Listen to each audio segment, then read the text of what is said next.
A Song Beneath the Stars.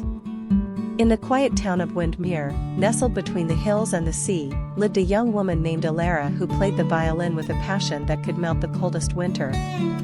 She worked in a small bookstore by day and performed at the old train station by night, where the echo of her music would dance with the ocean breeze.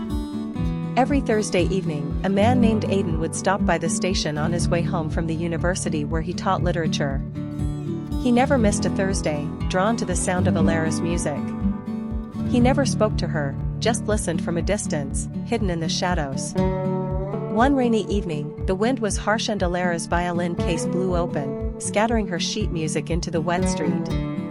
Aidan rushed forward instinctively, helping her gather the soggy papers. Their eyes met for the first time, hers the color of stormy skies, his warm like amber under lamplight. "Thank you," she said softly, brushing her hair behind her ear. "I've seen you before. You always stand over there, near the lamppost." He smiled, slightly embarrassed. "I didn't think you noticed." "I notice everything when I play," she said. From that night, Aidan began to stay longer. Sometimes they'd sit and talk about books, music, and dreams. Alara confessed her desire to travel the world with her music, and Aidan spoke of his unfinished novel, a love story he'd never dared to complete. Their conversations turned into coffee dates, walks along the beach, nights beneath the stars, where she played and he wrote, their worlds gently weaving together. But life, as it often does, tested their growing love. Alara received an invitation to audition for a world-renowned orchestra in Vienna. It was her dream, a once-in-a-lifetime opportunity. Yet it meant leaving Windermere, leaving Aidan. "I want to go," she said, eyes filled with tears, "but I'm afraid of what it means for us." Aidan took her hands. "You should go. You played your soul into this town. It's time the world hears you. But what about us?" "I'll wait," he whispered. "No matter how far you go." She left in the spring, the town blooming in her absence. 4 months they wrote letters, long, heartfelt, poetic. But time and distance began to erode their connection. The letters became fewer, until finally they stopped. Years passed. Windermere grew quieter without Alara's music. Aidan stayed, teaching, writing, but his novel remained unfinished. Then, one snowy night 5 years later, Aidan found an envelope tucked between the pages of a returned book in his classroom. It was addressed to him. Inside was a single page. "I played in Paris, Rome, and New York, but nowhere sounds like Windermere. I'm coming home. If you still wait beneath the stars, I'll find you." That Thursday, Aidan stood at the old train station, heart pounding. She stepped off the train, violin in hand. They didn't speak at first, just stared. Then she smiled and said, "Did you finish the novel?" He took her hand, eyes glistening. "Only the final chapter remains. I was waiting for you." And beneath the stars, she began to play. And he, finally, began to write.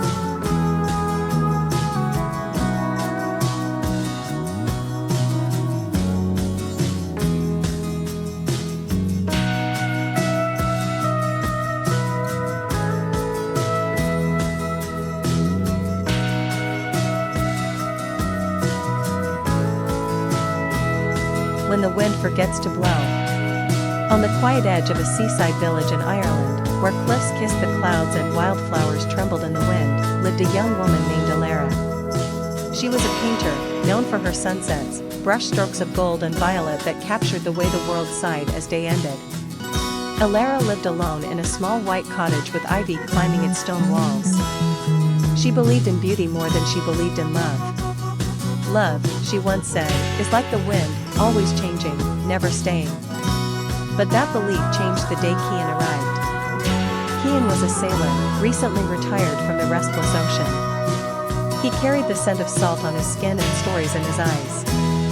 After years of chasing waves, he bought the empty cottage next to Alara's, hoping to find peace in the stillness he had long avoided. Their first meeting was simple. He was struggling to carry firewood, and she, noticing from across the garden fence, offered help. He smiled, grateful. She smiled back, surprised. That autumn, they slowly drifted toward each other.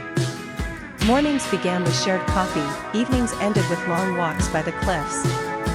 He told her tales of storms and stars seen from foreign seas. She painted them afterward, his stories transformed into colors. One evening, as the tide rolled in silver under a moonlit sky, Kian asked, "Do you ever paint love?" She paused. "I don't know what love looks like," she whispered. "Maybe it looks like everything you've painted, but with someone standing beside you," he said. And so, she painted again. But this time, she added a figure, a man watching the sunset with her. As months passed, they became inseparable. He built her a wooden easel that turned with the sun. She gifted him a painting of a lighthouse guiding a boat home. They never spoke the words "I love you," but the wind carried their silence as if it understood. Then winter came, and with it, a storm fiercer than the village had seen in years. The sea roared, cliffs cracked, and Kian, hearing that an old fishing boat had gone adrift, rushed out to help. Alara begged him to stay. "I have to go," he said, touching her face. "If I don't, I'll never forgive myself." He kissed her, a kiss deep and trembling, and ran into the night. She waited. 1 hour. 3. 10. By dawn, the sea had quieted. The sun rose, hesitant. And the wind, it forgot to blow. Kian didn't return that day. Or the next. Villagers said he had been heroic, he had saved 2 fishermen, but the ocean had taken him before he could return. Alara didn't cry. She didn't speak. But every day, she sat by the cliffs and painted. She painted the sea, the wind, the sadness. And always, always, a figure standing beside her. One spring morning, 2 years later, a letter arrived. The ink was blurred by time and water, but it was his handwriting. "Alara," it read. "If this ever reaches you, know that I loved you more than the sea, more than the stars. If I do not return, keep painting. That way, I'll always be with you." She held the letter to her chest, her tears falling like silent prayers. From then on, her paintings changed. They were no longer just sunsets and seas, they were filled with warmth, memory, and quiet joy. People came from all over to see her work. But she never sold the one that mattered most, a painting of her and Kian, sitting on the cliff's edge, hands barely touching, the wind blowing gently between them. For Alara had learned, sometimes, love doesn't vanish. It simply becomes the wind. Silent, constant, and always near.